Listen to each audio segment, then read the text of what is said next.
Nós estamos iniciando hoje uma série de mensagens nova. Fazia um tempo já, né, que a gente não dava uma renovada. A gente tinha uma prática de todo mês a gente abordar um assunto. E porque o tema desse ano foi tão forte, Sal da Terra e Luz do Mundo, nós entendemos que tinha que estender um pouquinho. Acho que a série de mensagens mais longa da história daqui da nossa igreja ficou 5 meses falando do que é ser sal da terra e luz do mundo. Se você ainda não salga e não ilumina, você merece ficar mais 5 meses aqui ouvindo a gente, tá? Hoje a gente está iniciando uma série nova e ela, você já percebeu, né? Você pode até estranhar um pouco, pastor, que cores e formatos são esses? Daqui a pouco você vai começar a ver isso em tudo que é lugar. Nós estamos fazendo uma série de mensagens alusiva às Olimpíadas, que vão acontecer em Paris, porque nessa série de mensagens nós vamos abordar algo que é inerente a todos os atletas de alta performance: disciplina e hábito. Será uma série onde nós vamos aprender um pouco sobre disciplinas e hábitos espirituais. Não tem como você performar, vencer as barreiras ou superar os seus limites se você não cria hábitos espirituais sustentáveis. Tem uma pessoa que vai falar assim: você nunca sobe na altura do seu objetivo, mas você sempre desce na altura dos seus hábitos e da sua disciplina.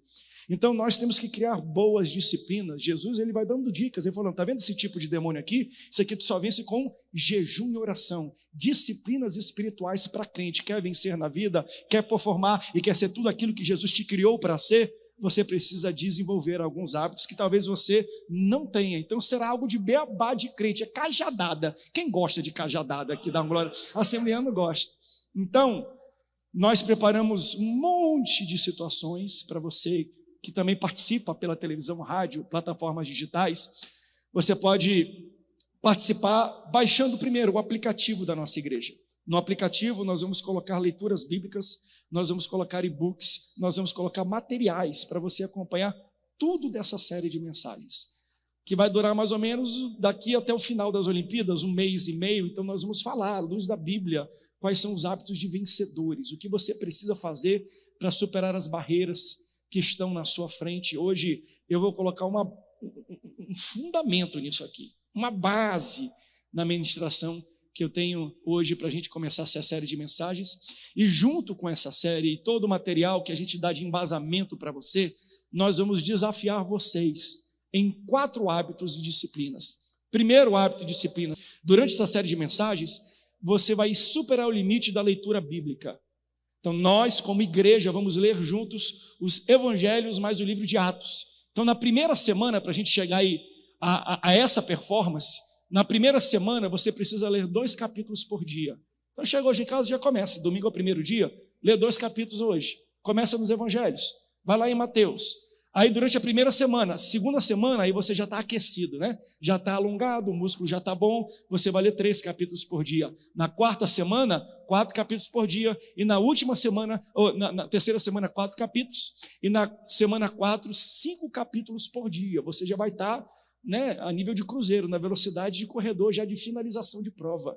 Então a gente vai criar em você esse hábito durante o período dessa série de mensagens. Então você vai ler a Bíblia como você nunca leu. Pastor, eu já leio a Bíblia 3, 4 capítulos, já é um hábito meu. Então dobra o hábito que você tem para você acelerar ainda mais e vencer os limites. Isso aqui é para a gente tirar as pessoas da inércia, ok? Tem muita gente que não tem o hábito de ler a Bíblia. Nós queremos desenvolver isso durante esse período e que não seja só durante essa série, que isso permaneça como disciplina na sua vida. Segundo, nós vamos superar limites de comunhão. 80% desta igreja aqui, eu sei isso porque eu leio os dados, 80% desta igreja só vem nos cultos de domingo. Então qual é o meu desafio para você? Vem em um segundo culto na semana. Pode ser no domingo, se você só vem à noite, vem na escola bíblica dominical. Então durante esse 1 mês e meio, tente as 2 coisas: venha na escola bíblica dominical e venha domingo à noite. Pastor, eu já venho no EBD e domingo à noite. Então você vai adicionar mais um culto. Então qual é o desafio para você? Adicione mais um culto na semana. Ou se você quiser sediar, vem em todos os cultos na semana. Vem nos 3 cultos do domingo. Nós temos Cetasc na segunda, culto na terça, culto na quarta, quinta-feira culto de mulheres, culto de empresários e culto de casais. Sexta-feira culto de jovens. Sábado temos a Santa Ceia geral. Agora domingo tenta bater um recorde. Deus vai te entregar uma medalha de ouro, tá? Quanto mais você vem para a igreja, mais você entra em comunhão com os irmãos, mais você aprende sobre a palavra de Deus e você desenvolve algum hábito. Então eu quero te provocar e desafiar a você adicionar mais um momento de comunhão com a igreja durante essa série de mensagens.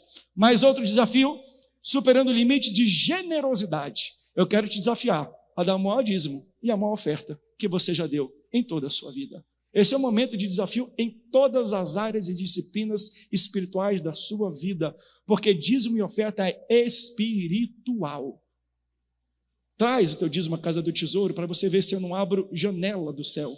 Seu dízimo não paga boleto, abre janela. Você quer que Deus derrame das janelas do céu bênção sobre a sua vida? Desenvolva essa disciplina. Provoque isso, tá bom? E junto com isso também, doação de alimentos. Próximo culto é Santa Ceia nesta igreja.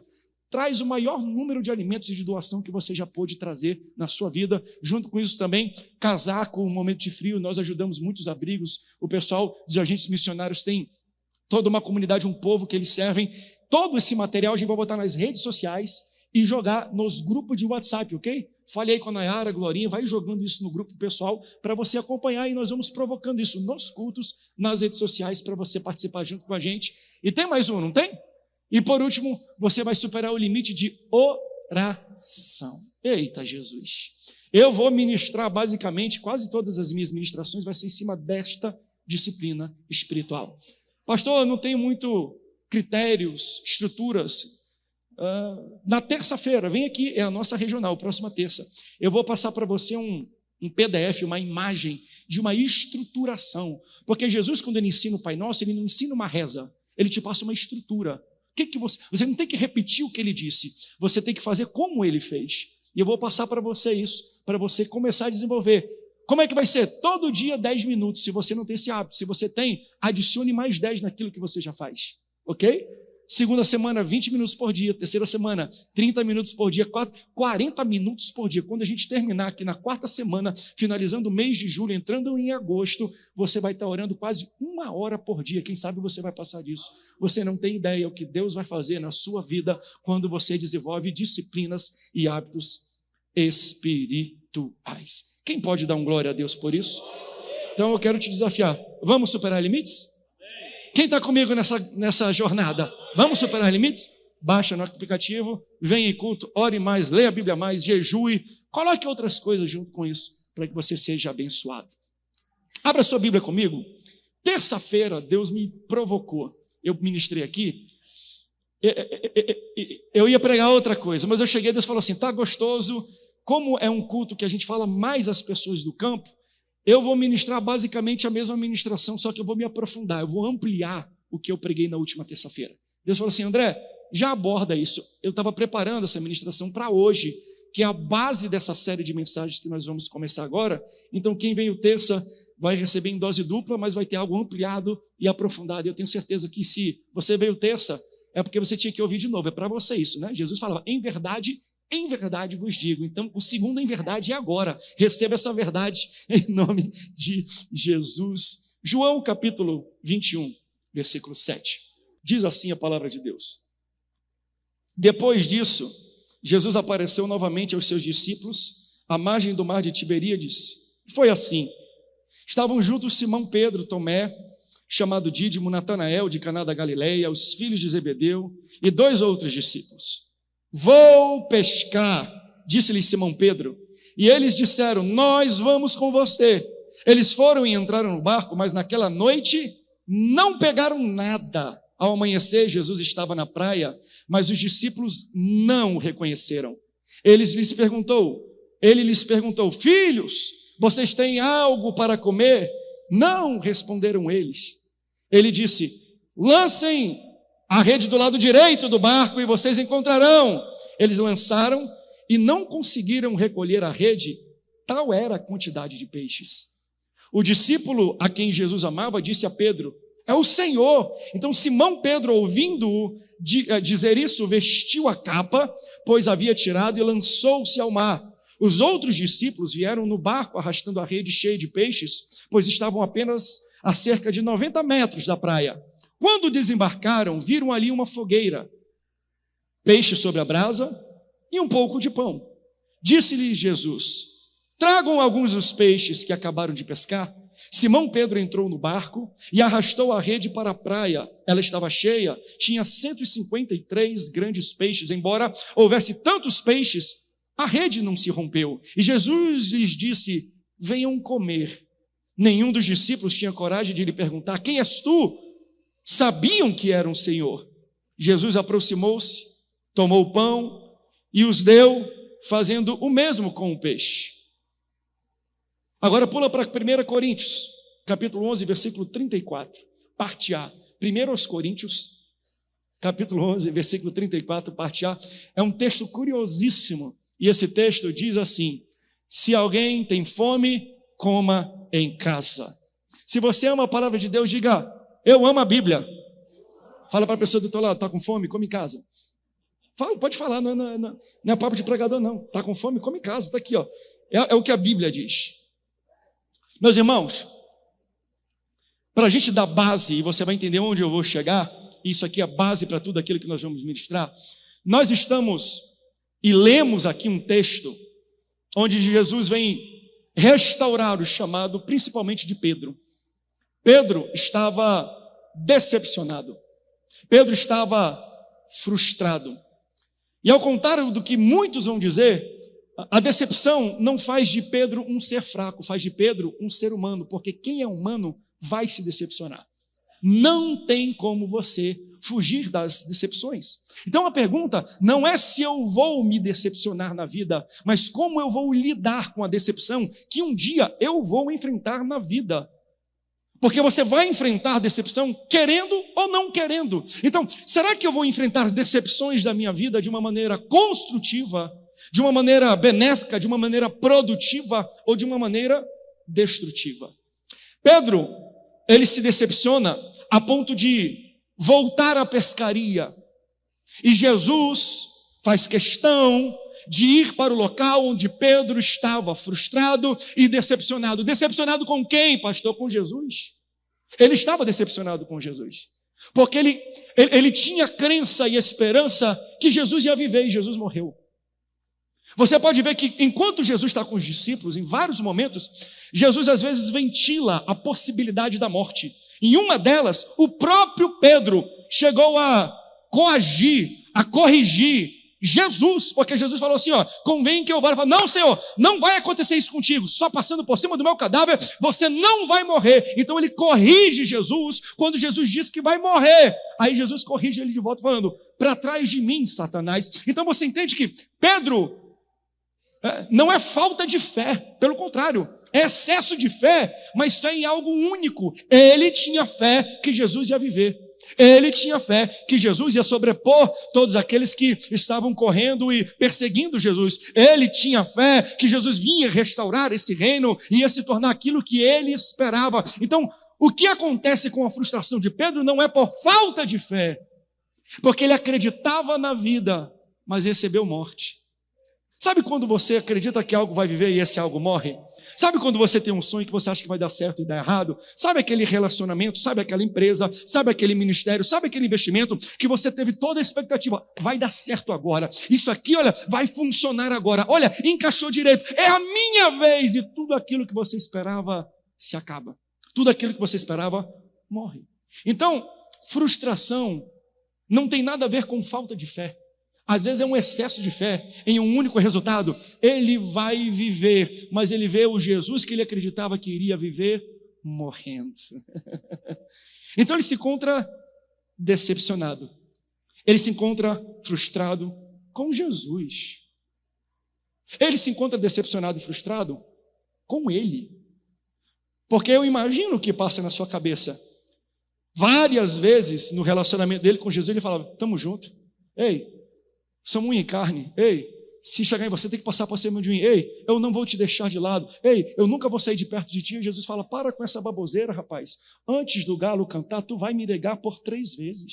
Então aquele que sempre falava que estaria junto, tem que amargar a verdade que ele de fato iria decepcionar. Não apenas ser decepcionado com Jesus, mas com ele mesmo. Ele ia contra as próprias promessas que ele havia feito ao mestre. Então, quando a gente vive uma decepção, geralmente com Jesus, com Deus. Nós vamos passar por isso na vida, gente. Não porque Deus erra, é porque nós não estamos vendo o que está por trás das coisas. Ele não via o que vinha depois, então ele se decepciona agora. Mas Jesus, que morreu, é aquele que ressuscitou e vivo está. Só que ele não via o desenho, a imagem, a ilustração completa. Então ele se decepciona com Jesus, mas com ele. Eu não consegui cumprir minha promessa para Jesus. Eu falei que estaria com ele, mas eu neguei ele. E quando a gente vive decepções em várias áreas da nossa vida, porque é natural você às vezes se decepcionar nos negócios, mas você está bem na fé, mas você está bem com a família. Então a força que você tem aqui na fé, na família, ela te segura para você enfrentar uma decepção, talvez numa área profissional. Mas o problema é quando você tem inúmeras decepções, e em várias áreas, e tudo ao mesmo tempo. Quando nós vivemos decepção na fé, decepção na família, decepção no ministério, decepção no trabalho, decepção com as emoções, a tendência é que a decepção ela se sente no banco do motorista. Ela pega o volante da nossa vida. E para quem viu aquele filme das emoções que está passando, a emoção pega e controla o dashboard da sua vida. E todos os atos, todas as decisões, todas as coisas, os passos que você toma a partir de um sentimento de decepção. Ele está decepcionado com Deus, com Jesus, perdão, está decepcionado com ele mesmo. Aí olha o que João capítulo 21, que nós lemos, versículo 3, diz. Ele fala assim, eu vou pescar. Primeira decisão que a gente vê ele tomando após estar decepcionado, eu vou pescar. Então Pedro volta para onde Jesus havia lhe tirado. Pedro volta a fazer aquilo que ele fazia antes de conhecer Jesus, porque decepção mal administrada nos faz voltar para o local de onde Jesus nos tirou. Decepção mal administrada nos faz voltar para as pessoas a quem Jesus nos arrancou. Decepção mal administrada nos faz voltar a ambientes de onde Jesus te arrancou. Lembra de onde Jesus te arrancou? Não volte para lá, mesmo que você esteja decepcionado com algo, porque se a decepção controla a tua decisão, a tendência é ela te retornar para o local de onde Jesus te tirou. Quem pode glorificar? Porque Jesus te arrancou das garras do inferno. Então, quando eu vivo baseado na decepção, ela toma as decisões na minha vida. Geralmente são decisões erradas. Mas além das decisões erradas, a decepção me faz ler e interpretar as situações, os ambientes, os cenários de forma equivocada. Ele falou assim, vou pescar, disse-lhe Simão Pedro. E eles disseram, eles quem? Os seus companheiros, os seus amigos, os outros discípulos que acompanhavam ele no ministério antes, junto com Jesus, depois da morte de Jesus, falaram assim, nós vamos com você. Que alívio. Porque uma coisa é você tomar uma decisão e todo mundo, não, está errado. Não vai por aí não. Não faz isso. Quando nós tomamos uma decisão e as pessoas que estão ao nosso redor nos recriminam, nós temos a tendência de colocar a mão na consciência e falar, estou tomando a decisão errada? Será que esse é o caminho errado? Porque as pessoas com quem eu convivo estão falando que não é a decisão certa a se tomar. Só que ele falou assim, vou pescar, vou voltar a fazer o que eu fazia antes de conhecer Jesus. E todos ao redor disseram, nós vamos com você. Ele toma uma decisão errada, e ele lê o ambiente de forma equivocada. Ele decide voltar a pescar e os seus amigos o acompanham. Então, a decepção me faz enxergar companhia como confirmação de Deus. Vocês estão entendendo? Eu mudo. Então, se ninguém me recriminou, quer dizer que Deus está no negócio. Eu tomei uma decisão baseado na minha decepção, e se as pessoas me acompanham, é Deus que está confirmando. Nós achamos que confirmação de Deus é igual concordância de pessoas. Então eu vou sair dali, eu vou rachar aquela igreja, eu vou com aquele ministério, mas está todo mundo comigo, mas os meus líderes me acompanham, mas as pessoas com qual eu convivo, que eu discipulei, falam assim, estou contigo e não largo. Então nós caímos na falsa impressão de tomar decisões sem ter a leitura correta. E eu não estou falando que às vezes não nos decepcionamos com liderança. Geralmente, problemas até dentro da igreja, aí você aplica para a sua vida. Eu estou aplicando a nível de igreja e você faz esse paralelo. Mas na igreja existem, às vezes, diferenças de pensamentos, diferença de visão, diferença de colocações. Mas quando nós estamos decepcionados, nós tomamos uma decisão não baseado no que Deus diz, mas no que os amigos disseram. Só que a voz do povo não é a voz de Deus. Nós achamos que a confirmação das pessoas é a palavra de Deus. Não é porque ele concorda que Deus endossa. Cuidado. Não é porque os líderes te acompanham que Deus está neste negócio. Decepção me faz ler o cenário de forma equivocada. Se eles estão comigo, Deus está nesse negócio. E o próprio texto vai trazer para a gente clareza disso. Vão pescar, disse-lhe Simão Pedro. Nós vamos com você. Deus está nesse negócio. Aí olha o que o texto continua. E eles foram, e eles entraram no barco, mas naquela noite não pegaram nada. Não importa se eles vão contigo, se Deus não vai. Não importa se eles concordam contigo, se Deus não concorda. Cuidado. Quando a gente está machucado, quando a gente está com raiva, quando a gente está decepcionado, além de tomar a decisão errada, a gente lê o cenário de forma errada. Espera uma palavra de Deus. Espera uma confirmação de Deus. Não age em cima dos seus impulsos. Eles foram e não pescaram nada. Mas eu sei pregar, mas eu sei fazer. Quando eu estava à frente da igreja foi quando ela cresceu, foi eu que discipulei. Então todo o desenvolvimento daquele local aconteceu por causa de mim. Cuidado. A eficácia do seu trabalho não tem a ver com a sua atuação, tem a ver com a autorização. O que faz essa casa crescer não tem nada a ver com a atuação do pastor André. Não tem nada a ver com a pregação, mas é com a palavra de Deus. Porque eu posso sair desse local, em outro local, em desobediência, fazer a mesma coisa e eu não tenho o mesmo resultado. Por quê? Porque eu estou fora da autorização de Deus. Resultados espirituais e resultado na casa de Deus não tem a ver com a ação de homem, tem a ver com autorização divina. Levítico capítulo 10, versículo 1 e 2. Arão tem 2 filhos. Arão é o sacerdote. E ele tem 2 filhos, Nadab e Abiú. O versículo 1 de Levítico, capítulo 10, versículo 1, diz assim: Nadab e Abiú, filhos de Arão, pegaram cada um incensário, nos quais acenderam fogo, acrescentaram incenso e trouxeram fogo estranho perante o Senhor, sem que tivessem sido autorizados. Sabe o que é isso? São 2 rapazes que crescem na igreja. Eu já vi meu pai pregar, eu sei pregar também. Eu sei tirar uma oferta também. Eu sei subir aqui, pegar um texto bíblico. Eu sei abrir em Ezequiel e falei, trazei todo dízimo, uma casa de tesouro. Eu sei fazer tudo isso. Eu sei qual é a ação, eu já decorei. Eu sei fazer muito bem, eu sei dirigir um culto. Ok que tu sabe. Mas o resultado não tem a ver com a atuação. Tem a ver com a autorização. Você está autorizado a fazer o que o teu pai está fazendo. Você está autorizado a fazer o que Deus mandou. Você está autorizado a fazer no local onde Deus não te colocou. Porque aqui eles fizeram a mesma coisa que o pai, a mesma ação, repetiram, não tem nada de diferente. Só que o texto fala, trouxeram um fogo estranho. Você fala assim, está tudo certo na ação de vocês, mas esse fogo está estranho. Versículo 2, então saiu fogo da presença do Senhor e os consumiu. Morreram perante o Senhor.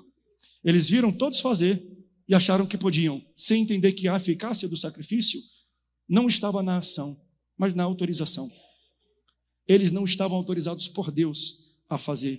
Então você pode até repetir o que os outros fazem, mas você não vai ter o mesmo resultado, porque o resultado não é oriundo da tua ação, não é oriundo da tua força, não é oriundo do teu dinheiro, não é oriundo das tuas conexões, dos teus amigos, dos líderes estão contigo, porque a voz do povo não é a voz de Deus. Cuidado quando você for fazer qualquer ação em cima de raiva, em cima de decepção, porque às vezes você não tem a autorização de Deus.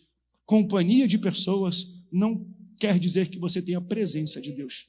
Aleluia! Ei, tem alguém que está ouvindo isso aqui? Então, a gente tem essa tendência. Não, o pessoal está comigo, estamos juntos. Está certo não. Decepção. Decepção, ela me faz tomar ações, atitudes erradas, me faz ler o cenário de maneira errada, mas também muda a minha visão de Deus. Quando eu estou decepcionado com Jesus, eu vejo Jesus de uma forma diferente. Quando eu estou decepcionado com Deus, eu não tenho clareza quem Deus é. Versículo 4, bota para mim aqui no texto. Está escrito assim no versículo 4 do capítulo 21 de João, que nós estamos lendo. Ao amanhecer, Jesus estava na praia. Quem estava na praia? Então, mas os discípulos não o reconheceram. Versículo 5. E Jesus lhes perguntou, então veja, eles viram Jesus, mas não reconheceram Jesus. Ok, será que eles não conseguem reconhecer a voz de Jesus? Porque um vai dizer, pastor, estava a 90 metros da praia, estava longe, então a distância não fez com que eles pudessem reconhecer. Ok, mas Jesus falou. Eles também não reconheceram a voz de Jesus, porque olha, filhos, vocês têm algo para comer? E eles responderam que não. Era Jesus na praia e eles não perceberam. Era Jesus perguntando e falando e eles não reconheceram. Não sei se pela distância ou talvez pela decepção, porque decepção altera a minha visão de Jesus. Quando eu estou decepcionado, eu não consigo ver Jesus nas situações da minha vida. Vocês pegaram algo? Não! Então joga para o outro lado. Jesus manda uma palavra. Eu dou glória a Deus porque no meio da nossa decepção, Jesus tem uma palavra para a gente. Deixa eu ministrar para você nessa tarde, no meio dessa dor, no meio dessa angústia, no meio dessa luta, Deus vai te dar uma palavra. Deus tem uma palavra para você no meio da tua decepção e da tua angústia. Joga para o outro lado. A palavra de Jesus, e aí você vai dar um glória a Deus, não é troca de barco, não é troca de rede, não é troca de lago, é troca de lado, ou seja, Jesus vai ensinar você a vencer onde você está. Jesus vai te ensinar a vencer com o que você já tem na mão, porque às vezes a gente está trabalhando, e a gente não vê crescimento, e a gente acha que nunca vai dar certo, que nunca vai vencer. Não quer dizer que você não venceu até agora, que você não vai vencer para sempre. Jesus vai te dar uma instrução e vai ensinar você a jogar a rede do lado certo. Você vai colher um resultado onde você está, onde Deus te colocou. Usando as metodologias, Deus vai usar uma coisa antiga para você ter um resultado novo. Tem alguém que pode dar um glória a Deus e recebe esta palavra? Deus vai mostrar para a nossa igreja onde nós devemos jogar a rede. Não é para sair não é para mudar não. É um direcionamento. E a minha oração é: Deus, dá uma palavra dessa para a tua igreja, dá uma palavra dessa para a minha vida. Eles jogam do outro lado, eles obedecem, eles têm fé, entenda, eles não sabem que é Jesus. Na cabeça deles é um homem que falou: joga para a direita, joga para o outro lado, que no outro lado vai dar certo. Aí eles jogam, e é tanto peixe, que eles nem conseguem às vezes carregar de tanto peixe. A rede não se rompe, mas eles não conseguem pegar. Durante todo esse processo, eles não entendem que é Jesus. Quando o resultado foi negativo, eles não viam Jesus. Quando eles ouviram a voz de Jesus, eles não sabiam que era Jesus. Quando eles jogaram a rede e se esforçaram para puxar, eles não sabiam que era Jesus. Quando lançaram a rede, não sabiam que era Jesus. Mas quando puxaram a rede, aí João vai falar: eu já vi esse capítulo antes, eu já vi uma situação parecida. Pedro é o mestre. Às vezes nós não sabemos que é Deus até a nossa rede está cheia. Ai, meu Deus. Então, a gente só vai saber que é Jesus presente na nossa vida quando a gente tem um bom resultado. Então, para a gente ser diligente, para a gente ter disciplina, até o resultado positivo vir, vai requerer fé. Fé para ouvir e fazer. Fé para ouvir e continuar tentando. Fé para continuar e não desistir. Fé para dar um próximo passo e não ver: mas eu não estou vendo Jesus, mas eu não estou vendo Deus na situação. Mas qual foi a palavra que Ele te deu? Se foi joga, continua jogando. Porque se Ele te deu uma palavra, Ele vai cumprir a palavra. Ele vai terminar o que Ele começou na tua vida. Então não desista. Cria o hábito, cria resiliência. Jogue a rede. Porque fala a verdade. Deus, às vezes, nos provoca com palavras, com promessas, que mexem com a gente. E eu falei isso aqui, eu sei que é uma frase difícil de falar, mas eu repito isso. Deus, Ele te dá a clareza que você precisa para tomar uma ação, mas Ele não dá para você a segurança que você deseja para se sentir confortável. Ou seja, Ele sempre vai dar uma palavra para te mover, mas o próximo passo, Ele não abre para você. Deus diz o que é necessário para você levantar e começar, mas o detalhamento daquilo que vem depois de eu começar, Ele não te dá. Ou seja, Deus sempre vai te dar uma palavra para você ser movido, para você começar um projeto, para você iniciar uma caminhada, mas Ele nunca vai dizer qual é o desdobramento disso tudo, porque palavra de Deus é específica, mas detalhamento de Deus é vago. Ele sempre te dá uma palavra, mas Ele esconde de você os detalhes. Já percebeu isso? Abraão, sai da tua terra, sai da tua parentela. Ok, palavra específica. Eu vou para onde? Não te preocupa não, você não está pronto para ter essa conversa.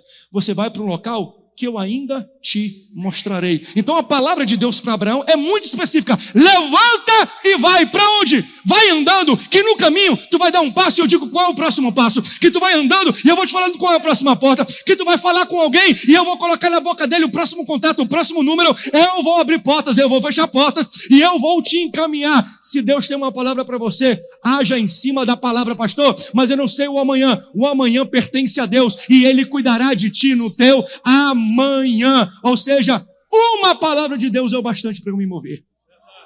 Se você espera detalhe, se você espera garantia, se você espera a segurança de Deus para se mover, você nunca se move. Porque Ele não vai te dar a segurança que você deseja, mas Ele vai te dar uma palavra para você se mover. Se você já tem uma palavra, pise. Senhor, se é Tu mesmo me faz andar contigo sobre as águas, vem. Ele falou, vem, que quando tu chegar, tu vai sentir que aquilo que estava em estado líquido vai começar a estar em estado sólido, que aquela água que está movendo aqui vai se tornar uma plataforma. Não, vem. Você está coragem a pisar na água quando Jesus diz vem?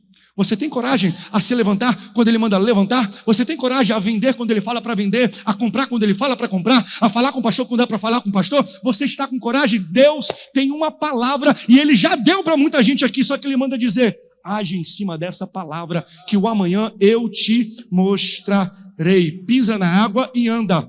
Pega a rede e joga. Sai da terra e vai. Deus cuidará de ti e eu creio que as suas redes estarão cheias de peixes, quase a ponto de se romper. Tem alguém que recebe esta palavra? Aleluia. Ele puxa e vem esse resultado maravilhoso. E o tempo já está acabando comigo. Eles reconhecem a Jesus.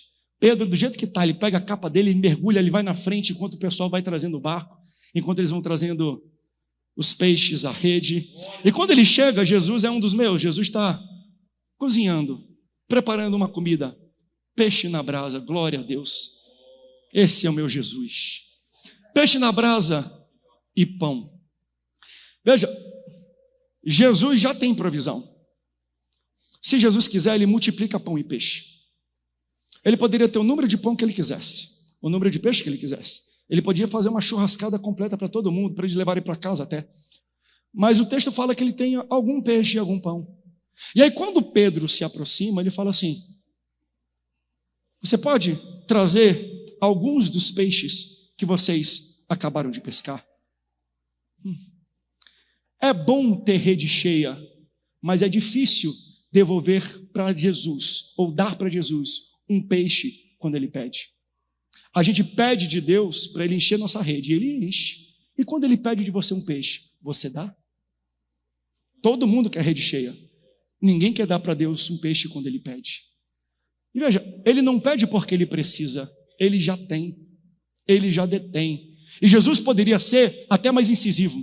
Jesus poderia até deixar ele desconcertado falando, Pedro, me dá um pouco do peixe que você pescou, porque eu disse para vocês onde vocês deveriam jogar rede. Você poderia me devolver um pouco daquele peixe que você só tem por causa de mim? Porque se não fosse a minha palavra, se não fosse o meu conselho, se não fosse o meu direcionamento, você não estaria casado com quem você está, não estaria trabalhando onde você está, não estaria congregando onde você está, porque a gente vem para cá e fala assim, tudo é teu, o meu trabalho é teu, o meu carro é teu, a minha vida é tua, a minha roupa é tua, tudo que eu tenho é teu. Por quê? Porque Deus te deu uma colheita, Deus te deu uma rede cheia, e você fala, ei, tudo é teu. Aí Jesus fala, é tudo meu? Ok, então me devolve alguns.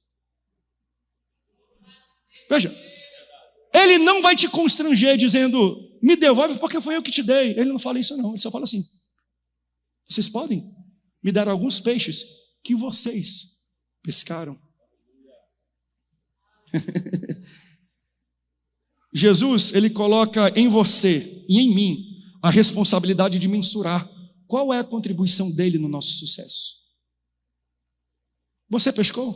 O salário bateu? Veio o bônus? Aumentou? Está abençoado? Me traz um pouquinho. Aquilo que você entrega nas mãos de Jesus vai dizer, vai dimensionar o tamanho da contribuição que Ele teve no sucesso que você está vivendo. Aumentou o salário?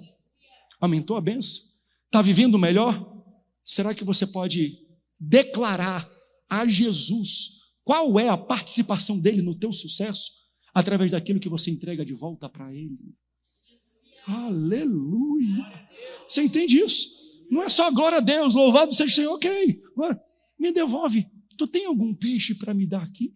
Será que você pode guardar isso no seu coração e entender dízimos e ofertas de uma forma diferente?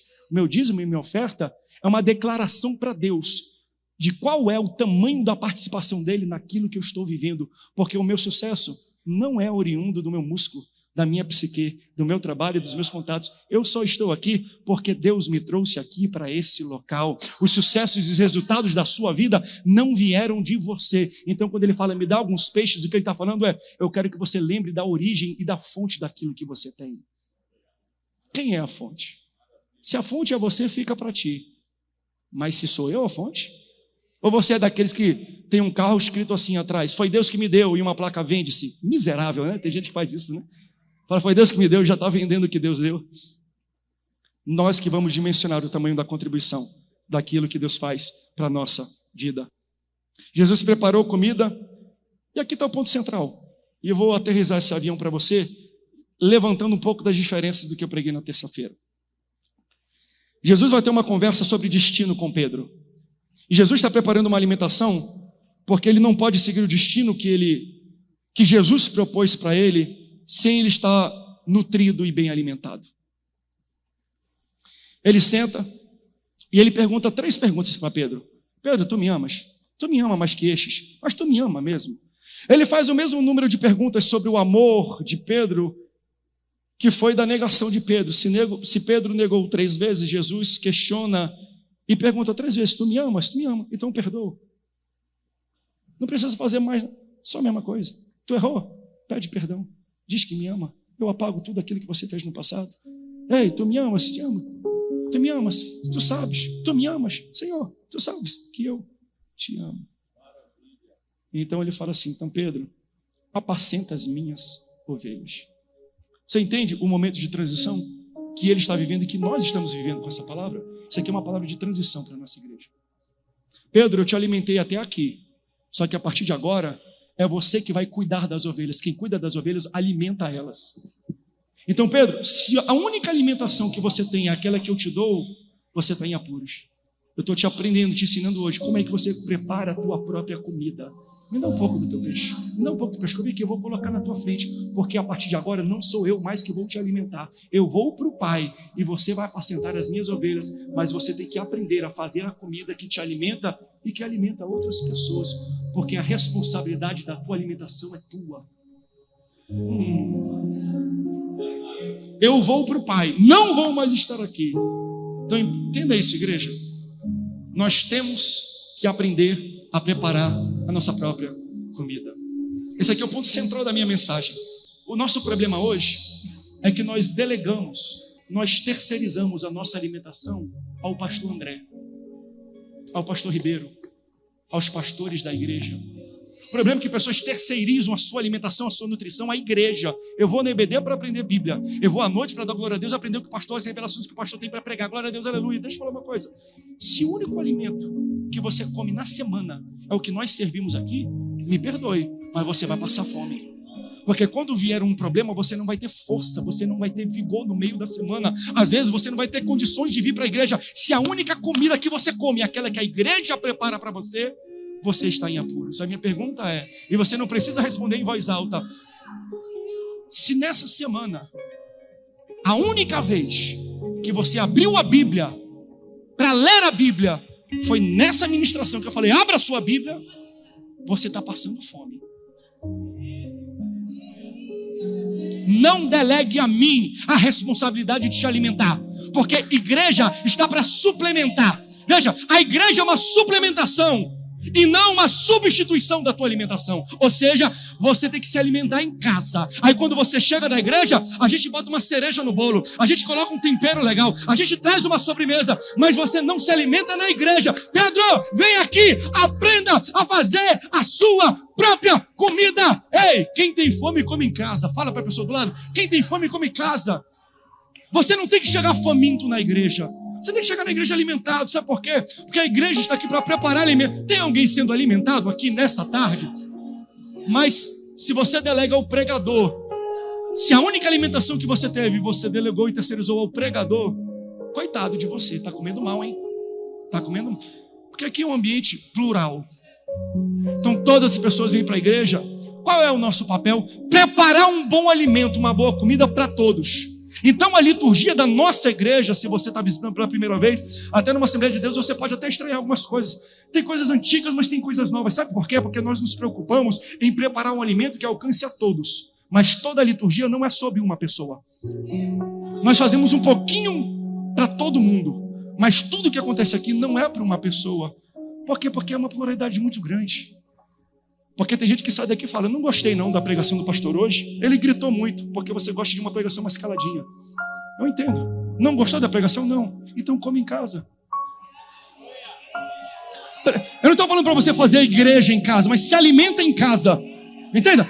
Ei, eu não delego ao grupo de louvor a minha adoração, meu irmão. Antes de eu chegar aqui, eu já estava adorando no meu carro. Eu já liguei no CD, eu já estava dando glória a Deus. Tu és. Eu estava cantando no carro, por quê? Porque a minha adoração, ela não é oriunda dessa plataforma. Eu começo lá em casa.